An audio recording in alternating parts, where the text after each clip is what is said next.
بسم اللہ الرحمن الرحیم۔ السلام علیکم معزز طلبہ کرام، آپ سب کیسے ہیں؟ آج ہم نور الانوار کے سبق نمبر 68 کو پڑھیں گے، اور آج کے سبق کا عنوان ہے سابقہ مسئلے پر تفریع۔ آج کے ہمارے سبق کی عبارت حتی لا یراد بآیت السرقۃ سے شروع ہوتی ہے۔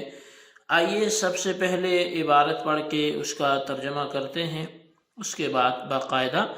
سبق کی وضاحت کی طرف بڑھتے ہیں۔ مصنف علیہ رحمہ لکھتے ہیں حتی لا یراد بآیت السرقۃ، حتی لا یراد بآیت السرقۃ الا سرقۃ واحدۃ،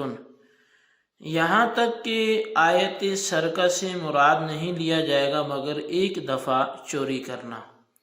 وبالفعل الواحد لا تقطع الا ید واحدۃ، اور ایک دفعہ کے فعل سے ہاتھ نہیں کاٹا جائے گا مگر ایک ہی دفعہ۔ تفریع علی عدم احتمال اسم الفاعل تکرارا والزام علی الشافعی فیما ذهب الیہ،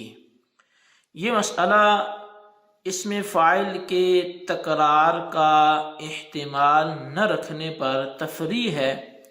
اور امام شافعی پر اس معاملے میں الزام بھی ہے جس طرف وہ گئے ہیں۔ بیانہ ان الشافعی یقول ان السارق تقطع یده الیمنی اولا، اس کی تفصیل یہ ہے کہ بے شک امام شافعی علیہ رحمہ فرماتے ہیں کہ بے شک جو چوری کرنے والا ہے اس کا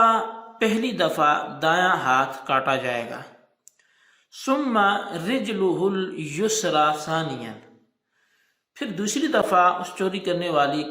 کا بایاں پاؤں کاٹا جائے گا، ثم یدہ الیسری ثالثا، پھر تیسری دفعہ اس کے چوری کرنے پر اس کی جو بائیں سائیڈ کا ہاتھ ہے، بایاں ہاتھ، وہ کاٹا جائے گا، ثم رجلہ الیمنی رابعا، اور پھر چوتھی دفعہ اس کے چوری کرنے پر اس کے دائیں جانب کا پاؤں کاٹا جائے گا،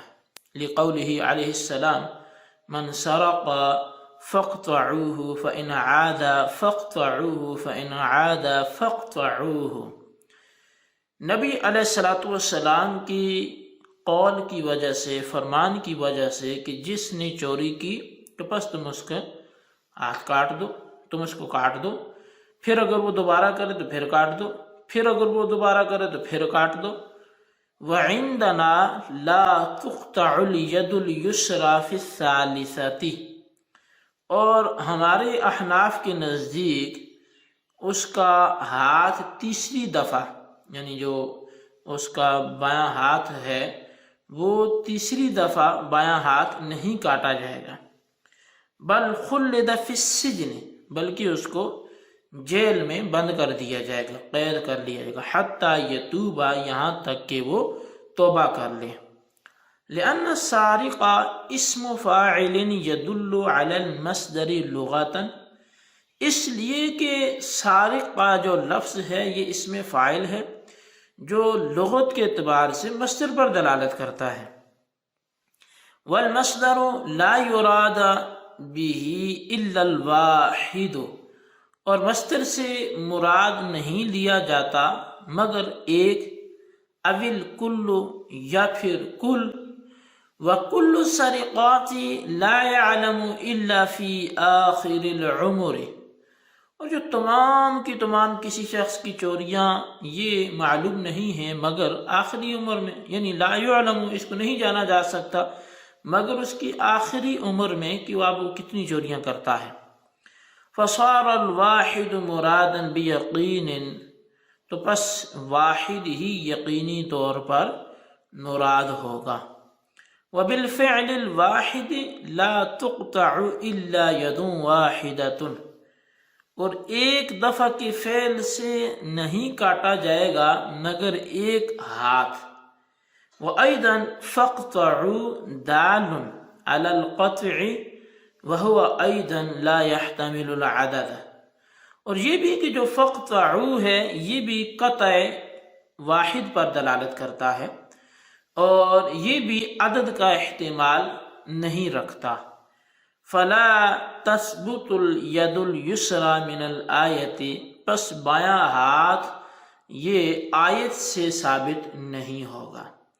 جی طلبہ کرام، یہ ہمارے آج کے سبق کی عبارت اور اس کا ترجمہ تھا۔ اب آئیے اس کی وضاحت کی طرف بڑھتے ہیں۔ صاحب نور الانوار نے فرمایا کہ متن کی عبارت اس مسئلہ پر تفریح ہے کہ امر تکرار کا احتمال نہیں رکھتا، اور چونکہ امام شافعی علیہ رحمۃ تکرار کے قائل ہیں، اس لیے اس عبارت کے ذریعے ان پر الزام قائم کرنا بھی مقصود ہے۔ اس کی تفصیل کچھ اس طرح ہے کہ حضرت امام شافعی علیہ رحمہ کے نزدیک ایک بار چوری کرنے پر جو چور کا دایاں ہاتھ ہے وہ کاٹا جائے گا، اور پھر ہاتھ کٹنے کے بعد اگر دوسری بار چور چوری کر لے تو اس کا بایاں پاؤں کاٹا جائے گا۔ پہلے ہاتھ کاٹا گیا، اب دوبارہ وہی جرم کیا، وہی بندہ ہے تو بایاں پاؤں کاٹا جائے گا۔ دایاں ہاتھ کٹ گیا، بایاں پاؤں کٹ گیا۔ اور اگر پھر بایاں پاؤں کٹنے کے بعد اس نے سہ بارہ تیسری دفعہ وہی فعل دہرایا، پھر چوری کی، تو بایاں ہاتھ کاٹا جائے گا۔ پہلے دایاں ہاتھ کاٹا گیا تھا، پھر بایاں پاؤں کاٹا گیا، اب پھر بایاں ہاتھ کاٹا جائے گا۔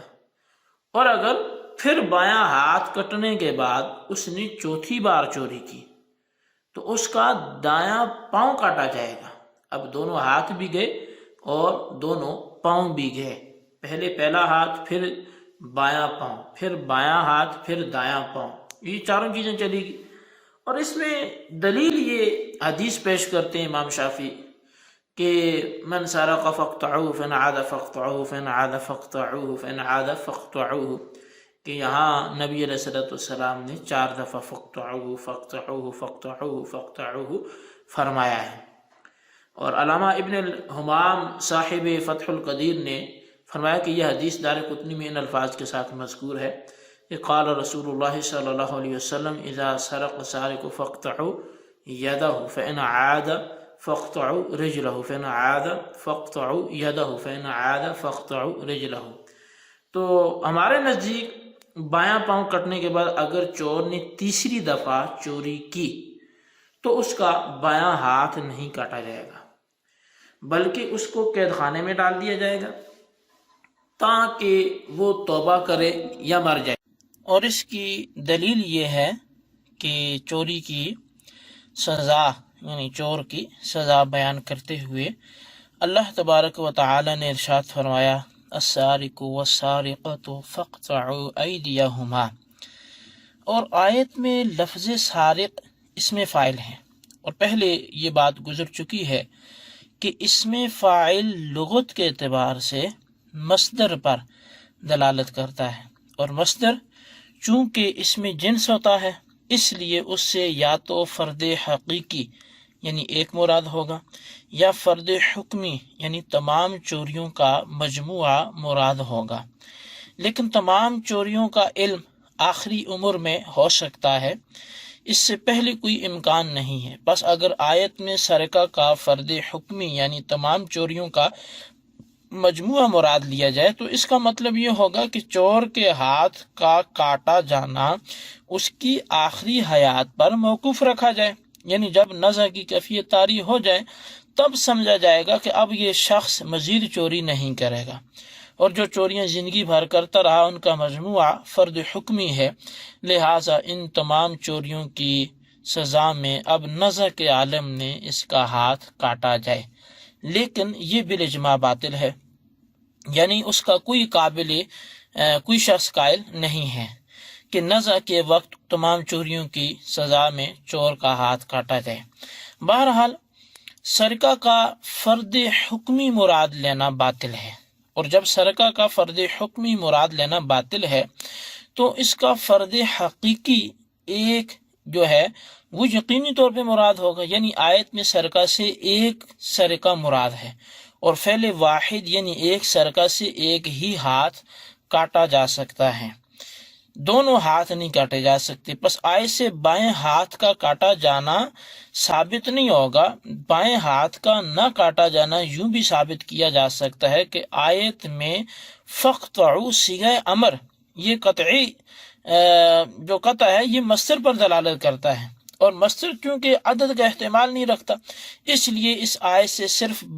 دائیں ہاتھ کا کاٹنا ثابت ہوگا اور بائیں ہاتھ کا کاٹنا ثابت نہیں ہوگا۔ جی طلبہ کرام،